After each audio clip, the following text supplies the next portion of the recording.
Good morning বলবো না good afternoon বলবো ঠিক বুঝতে পারছি না, কারণ হচ্ছে ওয়েদারের যা অবস্থা। গতকাল থেকেই আমাদের দুর্গাপুরে প্রচণ্ড বৃষ্টি শুরু হয়েছে, মানে লাগাতার বৃষ্টি হয়েছে। আজকেও সকাল থেকে কন্টিনিউয়াসলি কিন্তু বৃষ্টি পড়ে গেছে। আর কালকে এতটাই বৃষ্টি হয়েছে সারাদিন যে আমি সেরকমভাবে আমরা বাগানে আসতেও পারিনি, বা বৃষ্টির দিনে জলবাগানটা আপনাদের দেখাতেও পারিনি। আজকে মোটামুটি এই মুহূর্তে একটু বৃষ্টিটা কমেছে, তো আপনাদের জন্যই ভিডিও একটা নিয়ে চলে এসেছি। তো আজকে এই বাগানের একটা অন্য দিক আপনাদের দেখাচ্ছি, কারণ এই দিকটা এই রিসেন্ট রেডি হয়েছে, এই দিকটাতে আসা হয় না সচরাচর। তো এখানে গাছগুলো দেখুন কীরকম গাছের মানে ফুল পরে দেখাবো, আগে আমি গাছের পাতা গাছের গ্রোথ দেখাই। তো দেখতেই পাচ্ছেন কীরকম গাছ হয়েছে, এই যে টাব আছে না কি আছে তলায় সেটা কিছুই বোঝা যাচ্ছে না। প্রচুর ফুল, মানে বড় ভ্যারাইটিরও কিন্তু কুড়ি বা ফুলের কোনো কমতি নেই, একসঙ্গে অনেকগুলো করে কুড়ি, অনেক ফুল ফুটছে দেখতেই পাচ্ছেন। আর এই যে এই গাছটা হচ্ছে, এই গাছটার পাতা একবার হয়েছে দেখুন, মানে ম্যাজিক ফুডের কামাল মানতেই হয়।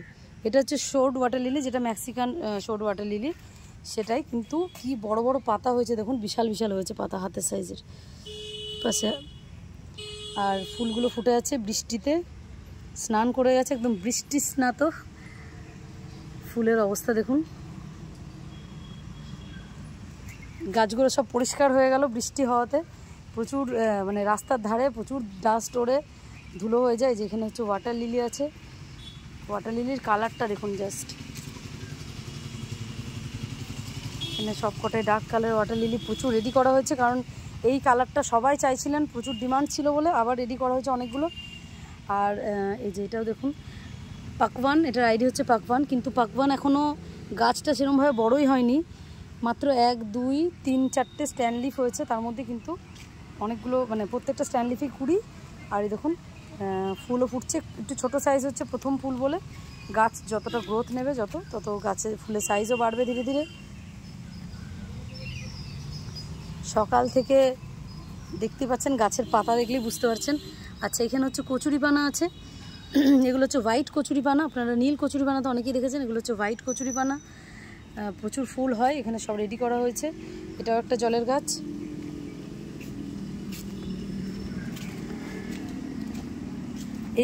এটাই হচ্ছে মানে আসল একটা ফ্লাওয়ারিং সিজন স্টার্ট হচ্ছে, বর্ষা ঢুকে গেছে। তো বর্ষার ঢোকার সাথে সাথেই কিন্তু পদ্মের ফুল ফোটার কম্পিটিশান শুরু হয়ে যায়। মানে এতদিন তো প্রচুর ফুল দিয়েইছে, আবার কিন্তু প্রচুর ফুল আসবে সমস্ত পদ্ম গাছে। এটাকে এক্ষুনি ফোটালাম, বৃষ্টির জন্য ফুলগুলো ফোটাতে পারছি না, কারণ ফুটিয়ে দিলেই জল ঢুকে গিয়ে একদম বৃষ্টির ভারে সব ফুল পড়ে যাচ্ছে।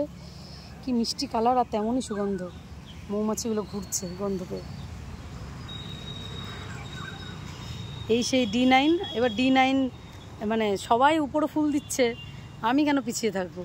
এই যে D9ও কম্পিটিশানে নেমে গেছে।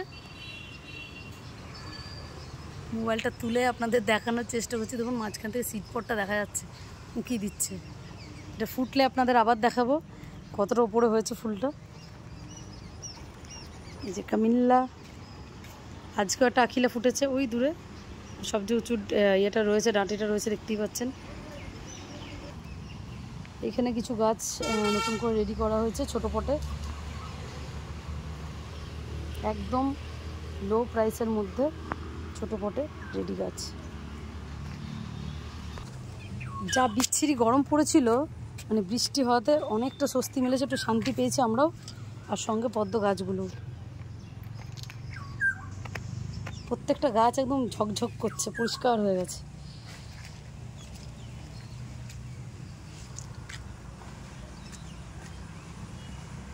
গোটা বাগানটা আপনাদের একবার ঘুরিয়ে দেখিয়ে দিলাম। এখানে একটা ফুল শেষ করার আগে আরেকবার দেখিয়ে দিই, এই পদ্মটা দেখুন একবার, বৃষ্টির জল লেগে আছে, আরও ভালো লাগছে দেখতে। কি মিষ্টি একটা কালার, পিঙ্ক আর ইয়েলোইশ।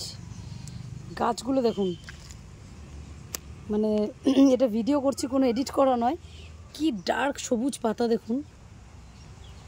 আর যেহেতু গাছটা হেলদি, কুড়িগুলো একদম গোলুমলু হয়েছে। প্রচুর গাছ রেডি করা হয়েছে। আপনারা এরকম ধরনের রেডি পদ্মের গাছ নিতে হলে আমাদের ঐশিকার জল বাগানে চলে আসুন সরাসরি, একদম পছন্দ করে নিজের মনের মতন পদ্ম গাছটি বেছে নিয়ে যান এবং বাড়ির বাগানে রাখুন, বাগানকে সাজিয়ে তুলুন। টাটা।